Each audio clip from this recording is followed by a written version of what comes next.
Hey there guys, and welcome to several minutes of Dishonored. I am Crazed as always, and today I'm going to be showing you several minutes of Dishonored. So, Dishonored was developed by Arcane Studios and published recently by Bethesda Software on October the 9th in American countries and October the 12th in Eastern European countries. So what exactly is Dishonored, you might be asking yourself. Dishonored is kind of a hack and slashy stealth RPG, much in the style of Deus Ex or Thief. Now that's all well and good to say that, but you're not really going to know what the hell I'm talking about until I actually show you the game. So before we do actually hop in, I want to show you the options menu, because this is a PC game, or at least I'm playing it on a PC. You can get it on Xbox 360, PS3, and PC, but considering that I'm on PC, you're going to want to know if this is a good port, and for the most part, it does actually seem like it is. You've got your general options, your user interface, which is fully customizable. I quite like that. Controls, keyboard mapping, fully rebindable keys, mouse settings, gamepad settings. It is fantastic. You can modify the control scheme for the gamepad. Everything seems good. Pretty good graphical options. You can alter your video settings, your brightness, all of that kind of stuff. And then you come onto audio. You can alter that as well. As you can see, you can change subtitles so that it goes for all speeches or main dialogue or even off. I really like that option. I like having the option between main dialogue and all speeches. I think it is quite a nice thing indeed. So I'm not going to complain about that one bit. But without further ado, that is the options menu. It seems for the most part this is a really good port. In fact, in the options menu, which I forgot to talk about, the only thing that really kind of grinds my gears is the FOV option. 85 is what I would like to call a minimum. It goes down from 85 to 65. 65, I don't know how anybody could ever play like that, but 85 is what I would consider to be the bare minimum. I like to have my FOV set to around 95, 100, or 105, simply because I have a fairly large monitor. But other than that, there are techniques you can use to actually go in and fix the FOV, and it's fairly simple. It involves going into the INI files, but regardless, I'm not going to talk about that because I'm here to show you about the game, not be your tech wizard. So, without further ado, let's actually just hop into a mission in Dishonored. Now, there are 1, 2, 3, 4, 5, 6, 7, 8, 9 missions for Dishonored. Now, they're all fairly fun. The thing about this game is this game apparently doesn't have the most amazing length of what I've been told of. Supposedly one guy had been live streaming it and he beat it in 4 hours. Now, I don't know how the hell he managed to pull that off, because it took me about 12 hours to finish mine. Each level, if you ignore the side quests and go straight for the main objective, will take you about a half an hour, but the thing is, you're playing in areas where you are rewarded for exploration. There are plenty of side quests and little details to find to keep you occupied. So really, each mission will take you, if you play it the way I play it, around an hour and a half. But regardless, it is all up to you as the player.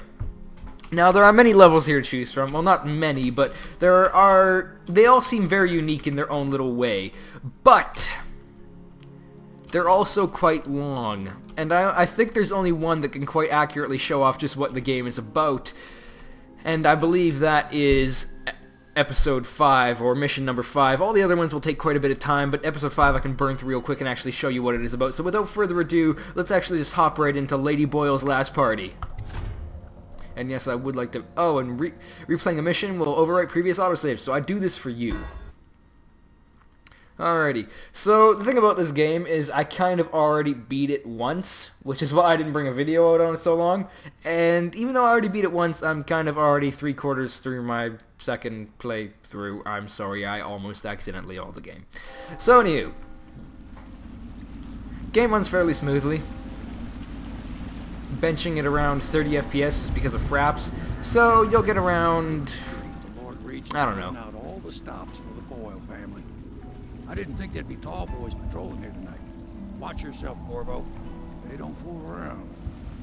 The good news is, once you get to the party, that mask of yours will let you blend right in. Enjoy your evening out with folk of quality.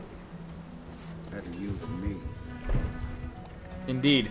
So this guy right here is Samuel Beechworth. He's kind of your transportation to all of the different missions. Kind of a fun little guy. I love listening to what he says. He's probably the only character in this game you can actually trust. So, let's go quickly through all the weapons here. There aren't a lot of weapons, to be entirely honest with you. You have a pistol, you have a crossbow, a grenade, and this thing called a spring razor. And other than that, that's pretty much the gist of it. Also your knife as well, but you really, I don't honestly count that. Or I do, but it depends on what kind of playthrough you're doing. You also have options like Blink, Bend Time, and Possession. But those are just a small amount of abilities that you can choose from. So let me just actually show you just what exactly you can choose from here in terms of powers. So a lot of people are kind of upset that there weren't a lot of weapons, and there really aren't, but you have a fairly healthy host of abilities to choose from here, ranging from Dark Vision, Blink, Possession, Bend Time, Devouring Swarm, and Wind Blast. What do? Dark Vision is basically a wall hack, Blink allows you to jump all over the place, and I will show it to you later on, but it's essentially kind of a teleport. Possession allows you to do what you would expect, possess people. Bend Time allows you to stop time, as you could expect. Devouring Swarm allows you to summon a swarm of rats. And Wind Blast is basically a powerful wind that can throw people everywhere. And those are your main abilities to choose from, and you have to unlock them with the use of ruins, as you can see right there. Now, I could actually unlock Wind Blast, but I'm not going to. So, and then you have these passive abilities, and I say passive in the loosest sense that I can possibly mean, because while they are passive, they do directly enhance your game, so they're more passive enhancements than anything. Agility is a good example of this. Now say, if I didn't have agility, I would jump just like that, yeah? But when I get agility upgraded, I jump like that, and I can sprint farther as well. Same goes for all the other passives. They don't just, you know, a +3 upgrade on your sword damage or something like that. No, it's an actual enhancement on how you can play, and it actually further fleshes out the games and its many pathways for you to deal with. So it's fairly nice of them to do that. Now, that said, we should actually move on to the game here, because we've been sitting in this boat for far too long. So, and also another thing I should check just before we move on, because I quickly forgot about it, it also gives you bone charms, little passive upgrades. So these are really the only passives you get in the game. They're all fairly good, they're all fairly fleshed out, I quite like it. But anyways, here's the Blink ability. Boom, allows you to blink just like that. Really, there's nothing quite to it, nothing all that special about it. So, F5 real quickly, and head on in through here. Invited guests only, by request of the local landowner. Now, the game does give you a fairly lengthy range of movement available to you, and I applaud it for that. You can kind of just scramble across rooftops and all that. And the fact is, I wouldn't have even had to do that, because the thing about this game, and why I compare it to Deus Ex in a way, is because it's fairly stealth-oriented, and oh my god, I nearly missed that as well. Crazy, huh? Just gonna quickly knock this guy out. I do like to play non-lethal, at least for this playthrough, and I will explain that very shortly here. Thing about a Sokolow's elixir right there. Before I pick that up, oh boy. That is one thing that is fairly quite interesting about this game, and why I compare it so much to Deus Ex, is because there are a lot of multiple pathways for you to go through, and many different ways to approach an objective. So say, you know, I spawn right there. I could have jumped up that wall, or I could have went the way I did, came along here, came up around here, went along that way, or I could have went over the main bridge, or I could have even scrambled across that roof. Many different pathways and all different opportunities to do this. Now, I'm going to show you a rune here. It belongs to a guy called the Outsider, and he's the guy who gives you your magical abilities. Now, it shouldn't be much of a spoiler. If you don't want to see this, tune out and then come back into when it's actually finished. Here we go. Going to a party, Corvo? Is that what you dreamed of? All those months in Coldridge Prison while waiting for the executioner? Wealth, beautiful women in the latest fashions, laughing and drinking Tivian. And what of the host, Lady Boyle? I can see all her tomorrows, and I know that either she dies tonight at your hand, or she'll live out her days, month after month, year after year, far away, even as her fine clothes wear into tatters and her silken hair gets dull and gray. Half the city can see the lights from the party, and they dream of the delights inside. Will you tear it all to pieces? Either way, it's Lady Boyle's last party. Indeed.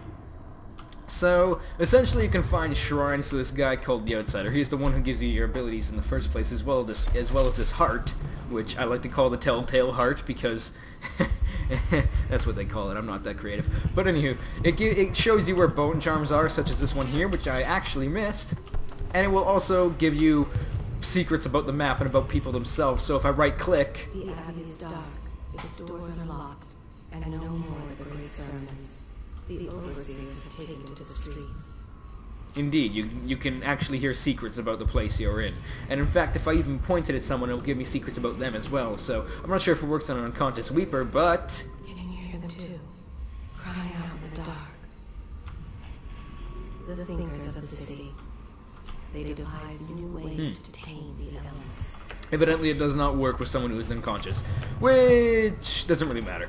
But anywho, so yeah, we chose this way, so we'll actually go along here. As you can see, there are 2 guards down there. Now, if I actually hadn't spent all my time roaming around in there, I would have been able to hear these guys have a conversation that I could have actually barged in on. There is a rune over there. I'm going to try and grab it. Now, the wonderful thing about having some nice agility is that I can do stunts like this. And indeed, you get to feel like a badass when you do it. Now, where exactly is this ruin? Oh, it's down there in the river. Fuck that. Anywho. Indeed, those are called tall boys, by the way. They are indeed probably the most dangerous enemies you can fight. Very, very tough. But anywho, let's just quickly get across this bridge so I can actually show you more of the assassinations and all that shit, because that's a huge part of this game. Essentially, there are 8 or 9 missions, as I showed you, and they basically are of you having to try and find someone and assassinate them with some additional side quests and all that kind of stuff. And frankly, it's not a new formula, but it's a good one. Now, this is a neutral zone. This is probably the only time you actually get to do something like this in the game, where you get into neutral zones, so it's quite interesting. Now, I currently have an invitation to this party because I found one by looking through various buildings a couple of missions past, which is quite nice. So I can just walk up to this guy, give him my invitation. Invitation, please. Oh, yes. They're going. Indeed, here, good sir, you can have this. Now, Corvo is a silent protagonist, if you haven't already figured that out. I suppose we've no choice. Right this way, sir. And then I just get to walk right in. Now, the interesting thing you will see is, even if I didn't have an invitation, I stroll up over here, and Once we locate the why. once you see it, There went my invitation. now there goes our invitation. Now, technically, in theory, I could go back and grab it, which I very much could, because it's right down here on the ground, and I could pick it up, and then I'd be able to get right in. But I like how I could have actually found that invitation ahead of time by actually looking through and exploring the game. Now, I won't be exploring too much in this little episode here, because I want to show you the game as quickly as I possibly can, because you don't want to be here for an hour. And there, as I said, there are also side quests you can do. We're about to see one here in a second with Lord Shaw. There is a guy in the hub area called Lord Pendleton. You can do work for him, as well as many other characters there, and he asks you to take care of a guy. So you come over here and you have to duel him on his behalf.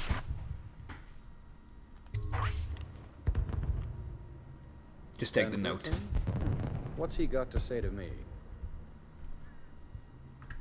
Pendleton is a gutless, lying sack of shit. I hope he's paying you well for this. Indeed, you can tell they're all friends.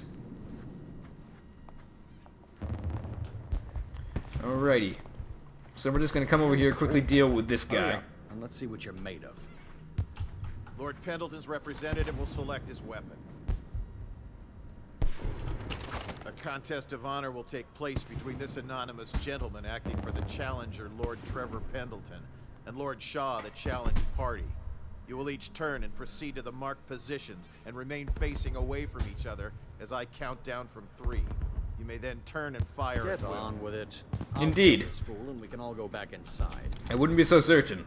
Sorry, my lord. We shall proceed. Anywho, so another interesting thing about choice in this game is that I can choose how I want to fight this guy. Now, not to a massive extent. Stand right there. I have to stand right here, but I could shoot this guy, or I could just, at the very last second, whip out my crossbow and stun him, like this. 2, 1. And he's dead. Except he's not, he's stunned, but oh well. So that's an interesting way to do it, in case I want to be non-lethal. I can deal with him, and then I can just throw him in the back here, because why not? I don't want people to find him. Demand. I hear the Estermonts pay top coin. No use trying them tonight. Let's see if we can find a little brandy. Let the boils clean up the mess. So yeah, there are multiple side quests you can find. On this mission, maybe not so much. On others, there are quite a few. Or at least on this mission, I never spent quite a lot of time exploring on it. You could probably find quite a lot of stuff, come to think of it. like such. I can just go around in here and I can explore all this. I can come up in here, do all this, look around and explore. There's always shit to explore. There's always goodies to find. But and I could actually get in there if I found the key for it, which would require some doing and a little bit of exploration. But that said, let's actually just head on right into the party, shall we? Oh my, that's wicked. Who made that mask for you? It's exactly like the wanted posters. That's going to cast a pall over So the yeah, Hello. that's one thing about the actual game, is that there's you're basically an assassin and the entire city is after you. So you're quite infamous, almost to We say. tried for a peek upstairs, and the man on duty is an ass. I should have taught him some manners. This party is a sham. I'm sure he's just doing his job. A party like this, anyone might have crept in. Should we Excuse gather me, for my whiskey and cousin cigarettes? is a mob- Welcome to the Boyle estate. Of course I don't mean you, but people are desperate. Anywho, so yes, our objective here is to actually find and deal with Lady Boyle. If you're wondering why I went silent there for a moment, I don't actually remember seeing that. So I was just wondering if it was there before.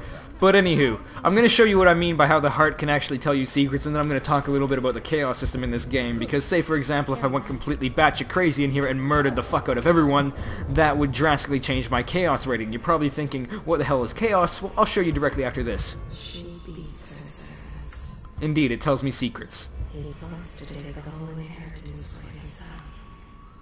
The rich still cling to the belief Yep. that the plague will only sicken the poor. Even now he whispers the prayer against witchcraft. Can you hear it? So yeah, it tells you secrets about all the guests, and is really quite interesting. Now say, Put it away. This was once the house of a high overseer. Lydia Boyle took special care to desecrate each and every room. that's kind of something about it that's quite cool as well. It gives you background about where you are without actually shoving it down your throat, and kind of fleshes out each of the characters you'll run across. Now, Nobody that rich gets sent anywhere they don't want. I was just wondering if the heart could actually tell you who she was, but basically there are 3 Lady Boyles here that we have to find and kill, and only one of them is our target. So we gotta find out who's who and actually get the right one without, you know, accidentally killing an innocent person. So we'll get right on to that, and while I do that I'm going to talk a little bit about chaos.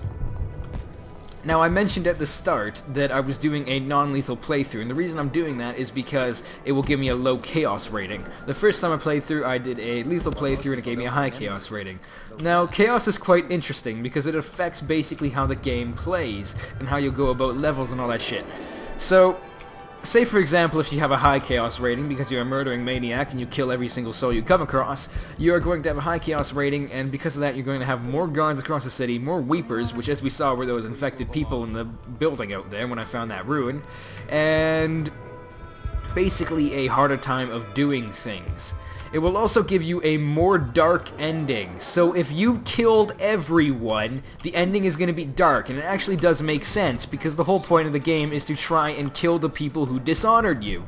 So if you go on a murdering rampage, then actually getting out of that in terms of a legal situation is going to be increasingly difficult, and chances are you're going to all get executed. So it leads to some interesting things. Now if you do a non-lethal playthrough, the ending will be much lighter, and the result of it I can't actually tell you because I'm not there yet, but I'm assuming it will have very different implications, because from what I've seen, the chaos system really works well in this game, and it seems to have a huge impact on everything. On the first level I played through with a low chaos rating, it had already made a change. There were 2 guards.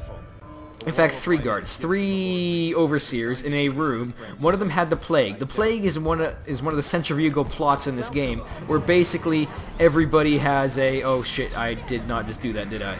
Okay, well anyway, the plague is basically a rat plague that is going around and killing everybody, transforming rats into rodents, and they basically are vermin that can murder everything and everyone, as well as turning people into zombies because they can also catch the infection. And I'm about to die here, aren't I? Yes. Anywho. Basically, you find 3 guards, and one of them actually has it, and depending on whether you have a low or high chaos rating, the interaction that you go through there will be different. If you have a low chaos rating, then their feeling of brotherhood will be a lot stronger. They'll treat each other as friends, and it will be a mercy killing, and it'll basically kill them with respect. If you have a high chaos rating, everybody's on edge, everybody feels like the city's going to shit, and those three overseers are going to kill their friend without a second of a doubt, and they're going to spit on his dead body. So everything you do in this game really does seem to have an impact on the way things are.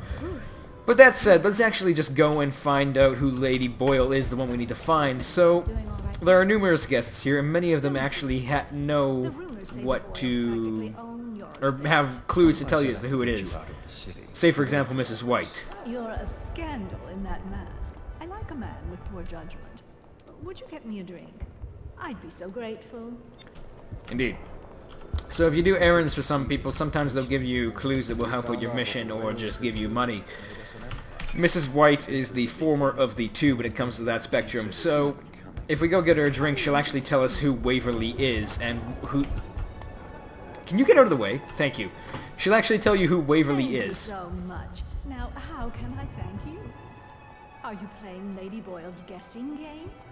Well, I know for a fact that Waverly's in white tonight. Perhaps she's pretending to be a virgin. Additionally, Lydia's in black. Yeah. So that is essentially it. So this would be Lydia Boyle, and now we have to find Waverly. We did actually see her earlier, and she was in white. And judging on those three colors that you saw, this is the red one, the black one is over there, and the white one is all over. It's random, so you can never guess which one it is, basically. And here she is. But you don't always have to kill your contacts, and in fact, there are many times when you can find a non-lethal solution to every single assassination hit you have to do. So, same goes for Waverly Boyle. Let's actually go find one of her suitors, and maybe he'll help us out. Considering this man right here. I know your mission tonight. We must speak privately.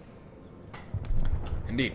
So this guy right here will help us actually figure a non-lethal solution to actually getting rid of her. And you'll come across things like these in every single mission when it comes to one of your hits. I'm a friend of Pendleton's, and I've done a few favors for your cause. I know your purpose. Her name is Lydia. For the sake of spoilers, I'm not going to show you that. I swear, I'm a man of means. Doing all So bring right her there? to the cellar. Alrighty. Welcome to the But yeah, essentially, this is Lydia Boyle. So we have to knock out Lydia, I guess. Is it really Lydia? You think it would be Waverly? Alrighty. I wonder how Here we many go. of these people owe us money. Yes. Now, the easiest way to do this is actually to kind of coerce her into coming with you. You're very clever. Now tell me yours. Unchaperoned? You promised to behave yourself. We'll go to the music room. We have an exquisite old harpsichord. Do you play? Things have become so much better for us since the rats came. Not that I'm in favor of it. More, I'm sure in a few... Now once I actually get her in here, I can do quite a few tricks to actually get her down to the cellar.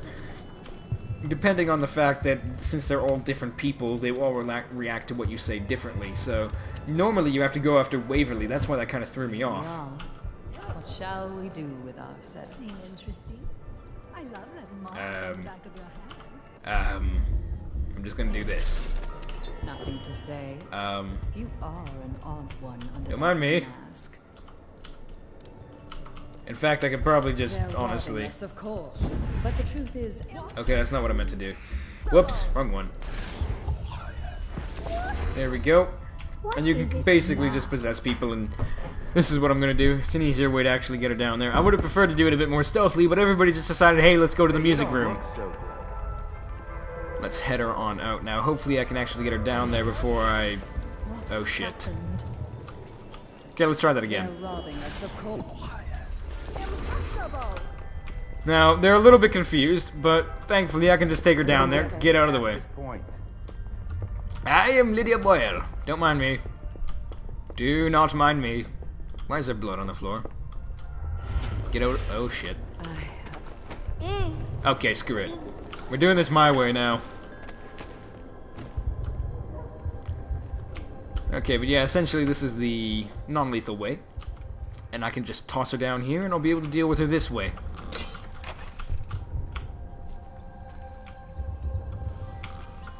throw it down here. You found her. And that is the non-lethal way. At last. Oh, my love.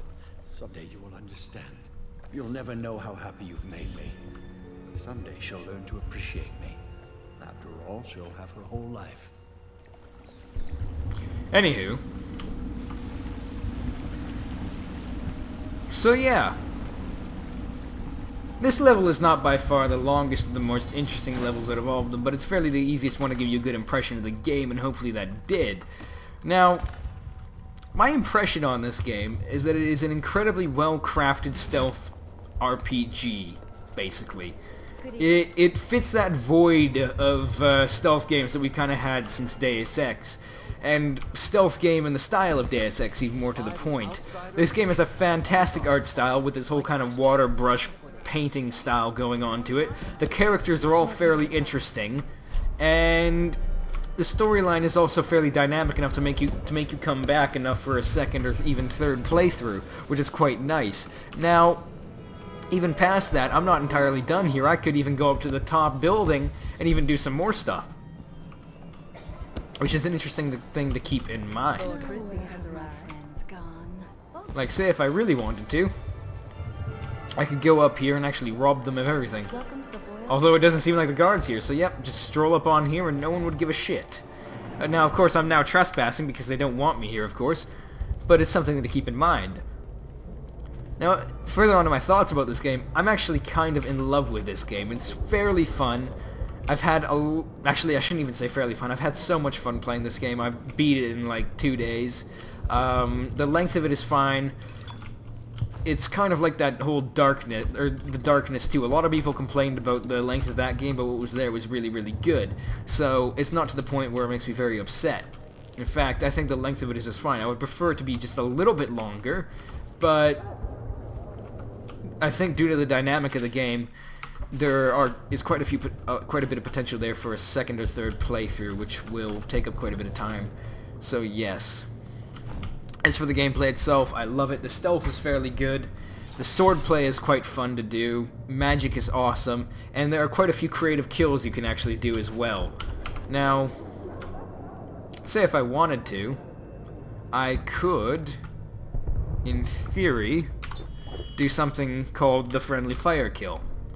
Now I'm just going to save here because, of course, you know, people won't get very happy with me killing them. So if I come up over here and shank, this will attract his buddy's attention. I go to bend time. He's going the wrong... Oh shit, no, don't ring the alarm.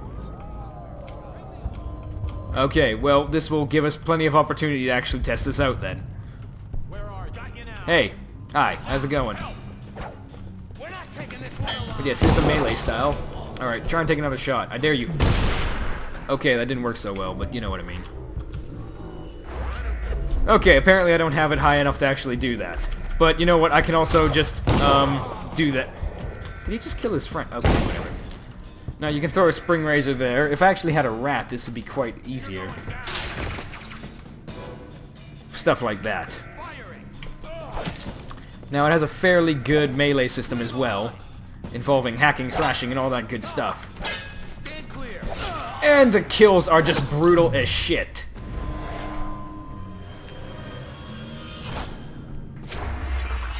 Yeah. A little bit like that. Come back here.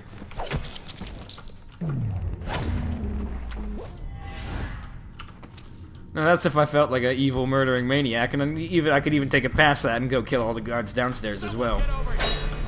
Now these guys are called overseers. They play musical machines, and they're really fucking hard to deal with. At least the ones with the musical machines. There we go. Just to show you a good taste of what the combat system is like.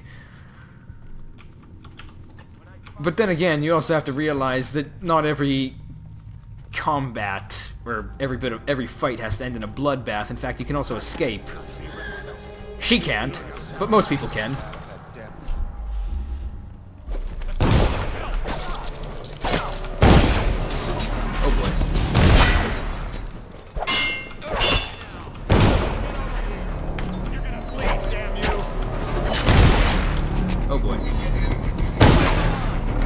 But yeah, the combat is incredibly visceral.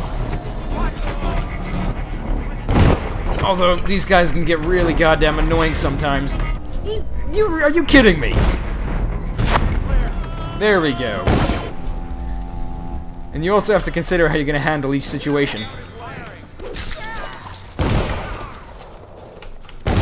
Oh boy. Now, not every fight has to end in a bloodbath. You can, in theory, also escape, as I said. Now it's going to be a little bit difficult inside this building, but now that I'm done here, I can actually just leave.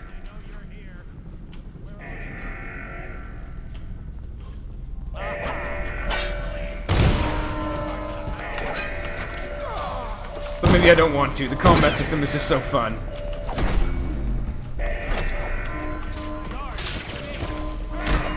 Oh boy. And he kills me. But anyway, yeah, that's basically the combat system. Now, in theory, I could have escaped from that. And it is kind of interesting how they go about that. So, let's actually head back to our last okay, I didn't want to go back there. 1 second. There we go. Now let's get out of this area here, shall we? It's a little bit ridiculous up here, and let's actually get out of this area. But yeah, that's something to consider. That's a good look at the combat system and how it can actually be used. In fact, I wish I could find a rat, because there are a lot of cool things you can do with the rats. But unfortunately, there don't seem to be any at the moment. You can do quite a few dastardly tricks with them. Yeah, there aren't any about. We might find some outside. If we do, I'll show you what you can do with them. If you saw the Creative Kills trailer, you have a good idea of what I'm gonna do. I wish I actually had my bend time skill up high enough to show you what you can do with the friendly fire kill, but oh well. But basically, there's a lot of different kills you can do. Now say, for example, I'm actually going to show you what I mean by escapes. You can do quite a few escapes, and it's fairly ridiculous almost, come to think of it. Now that guy can burn. I'm going to kill a few people here, get the guard's attention.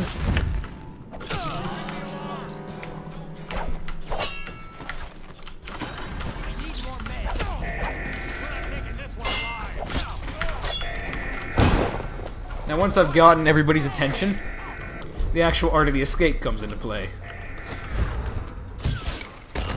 I did not mean to do that. Okay. Cut! Okay. Attempt number 2. And now he's gonna run off and sound the alarm, and I can actually show you what I mean by the escape without falling to my death.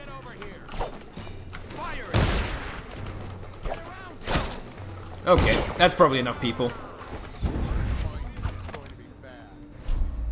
Now it's actually fairly easy to escape from people, but say maybe I want to keep their attention. That wasn't probably the best example ever, but oh well. Okay, time to go. And he actually shot me across the room. That's quite nice. Now, the parkour in this game feels quite satisfying. There are times when the first-person platforming isn't that good, but oh well. That's mostly why you have Blink, I would wager.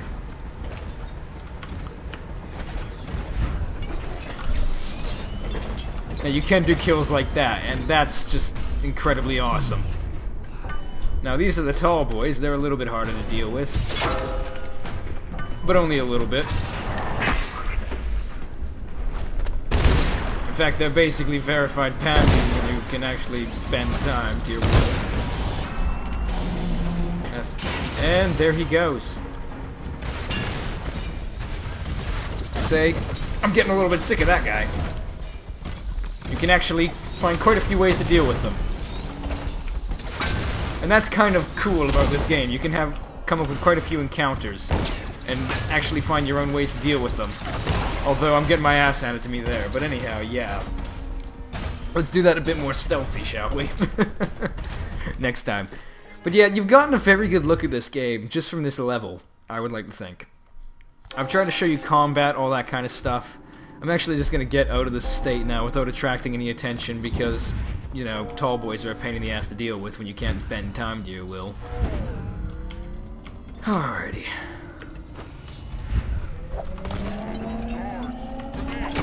I did not mean to do that, I meant to kill him, but oh well. Indeed, the kills are incredibly gruesome. Okay, I want to kill this guy though. I'm killing this guy.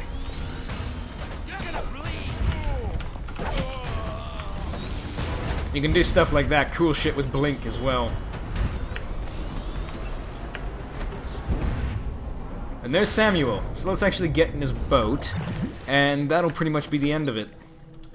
Hey there guys, this is Crazed here as always, and I'm back here in the hub area. If you're wondering what the hell is going on, Fraps just kind of screwed up a little while there. I'm going to give you a quick tour of the hub area, and by quick I mean really quick. That is basically what it is. You're here at this little tavern, that's it, and really the only thing I want to show you outside of anything here is just the vendor guy. He's named Piero, he sells you weapons and upgrades as you can see. Do you need me to build something for you? I can make anything. Practically. Yes, he's one of those so-called geniuses. Anywho, and you can buy stuff from there. But what is really important that I want to talk about yet is that I haven't given you my impressions of the game and really my opinion on it. And frankly, I did that deliberately because I wanted you guys to be able to draw your own opinion on the game. And hopefully you have. Now my opinion on it should be obvious already. I am a person who doesn't have a lot of time to do second playthroughs of games anymore. I wish I did, but I don't. It kind of sucks, but that's the way it is. So, when I mention that I do a second playthrough of a video game, that should be evidence enough that I do enjoy this game, because I just don't have the time for a lot of games to do that anymore. Hell, I haven't even finished Uncharted 3 yet, because I just haven't had the time. And frankly, I'm just not as interested in it as I am this game. So, that's as much as a ringing endorsement as I can give to any game. It made me do a second playthrough. Now, what I do like and dislike about this game is very few and far between. I like a lot of things about this game and dislike very few things about this game. So, let me start here, for example. That was bullshit. Okay, anywho. So let me start with what I do like about this game and what I don't like. Okay, actually, you know what? I'm just going to say right now, what I dislike about this game is next to nothing. The only thing I dislike about this game is the backstory. I feel as if it could be more expanded upon in terms of the outsider, some characters, and other things. Like, the characters themselves are really, really interesting, but they just don't expand on them at all. I'm not even kidding. It's ridiculous. They do not expand on the characters they have. I'd love to know some more backstory behind the outsider. Sure, he's mysterious and all that shit, but I want to know who he is and what he's doing, because it seems like there's a lot of room for growth there as a character, as well as a couple other characters. In fact, there are characters that this game just introduces you that you just don't care about at all. I'm not even kidding. Like, there's some characters that they brought into the game and I'm like, okay, why would I care? Another thing is, when you start up the game, you literally know who's going to betray you and who's going to be your friend, just because of how predictable the storyline can be in some places. Now, that's not to say the storyline is bad, but it was a tad predictable, which is a little bit of a shame, to be honest. So, yeah. But besides that, that's really the only thing I dislike about this game. I love the swordplay, I love the gameplay mechanics, I love the platforming, I love everything about it with the exception of the storyline. Literally. It's a fantastic game, and I feel like it was worth my $60. Now, just saying that should give you a good opinion of how I feel about this game. This game was worth a $60 price tag to me. To you, I don't know. I feel as if this has been a good enough impression, or a good enough video to give you a good idea of what the game is about, and maybe you're interested in it as well, because, frankly, it deserves the money, it's a good game, and I recommend it to nearly everyone. I don't see why anybody would not want to try out this game if they were not into this style of game. And frankly, it's been a while since we've had one of these games, such as in the Deus Ex style. Or not so much that it's not been a while, but we just haven't had a lot of them. The last one we had was Deus Ex Human Revolution, if memory serves me correctly. And that was a fantastic game as well, but, you know, this feels like a true calling card back to the original days of Deus Ex and Thief and all that. So, my final opinion on this game is that it is a fantastically created piece of work, and I do enjoy it immensely. Will you enjoy it? I don't know. I hope you enjoy it because it's a good game. I would recommend it at $60. And that is that. Ladies and gentlemen, I have been Crazed as always. And I've been showing you several minutes of Dishonored. Hopefully you enjoyed this. Hopefully you will pick up this game because it is a fun time. And I guess I'll see you next time. Take care.